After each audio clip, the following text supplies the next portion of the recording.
తులారాశి వారికి ఒకవైపు అర్ధాష్టమ కుజుడు పంచమ స్థానంలో పంచమగ్రహ సంచార స్థితి ఉన్నప్పుడు దోషాన్ని తొలగించుకొని ఐశ్వర్యాన్ని ఆనందాన్ని ఎలా పొందాలో ఈ వీడియోలో సవివరంగా సంపూర్ణంగా తెలుసుకుందాం.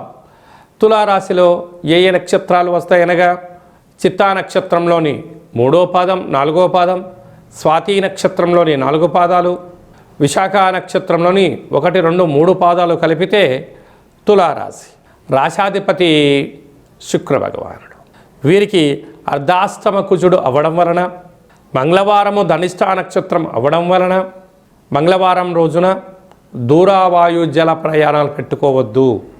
క్రయ విక్రయాలు, షేర్లలో అనేక ఇబ్బందులు ఉంటున్నాయి. అప్పులు కూడా ఇచ్చి పుచ్చుకోవద్దు. వీలైనంత వరకు మౌనం, ధ్యానం, ఏకాగ్రత అవసరం అని చెప్పి కూడా మీరు గుర్తుపెట్టుకోగలగాలి. అలా సంతాన స్థానంలో చతుర్గ్రహ సంచార స్థితి, అష్టమి తిథి ఎందుకు పంచమగ్రహ సంచార స్థితి ఉంటుంది కనుక నూతనంగా వివాహమైన వారికి పుత్రిక సంతాన యోగము, తల్లిదండ్రులతో గురువులు, పిల్లలు, సకుటుంబ సపరివార సమేతంగా ఆప్యాయత అనురాగాన్ని మీరు పంచుకోగలిగినట్లయితే మంచి ఉన్నతమైన జీవనాన్ని మీరు పొందబోతారు అని చెప్పి గమనించగలగాలి.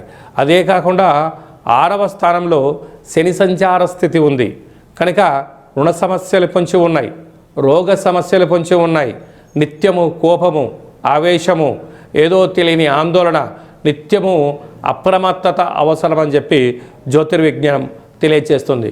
భాగ్యస్థానంలో గురు సంచార స్థితి ఉండడం వలన కనుక ఈ అమావాస్య తిథి యందున మరియు అష్టమి తిథి యందున రుద్రాభిషేకము, వెంకటేశ్వర స్వామి యొక్క దర్శనము, కుక్కకు ఆహారాన్ని ఏర్పాటు చేయడము, కాకికి ఆహారాన్ని ఏర్పాటు చేయడము, వీలైతే కూష్మాండ దీపాన్ని దానము చేయడం వలన గ్రహదోషము తొలగి స్త్రీమాతకు పుణ్యం కొద్ది పురుషుడు, దానం కొద్ది బిడ్డలు అన్నట్టుగా ఏదైతే దానం చేయగలిగినట్లయితే ఐశ్వర్యం, ఆనందం మీ సొంతం అవుతుందని చెప్పి కూడా గమనించాలి.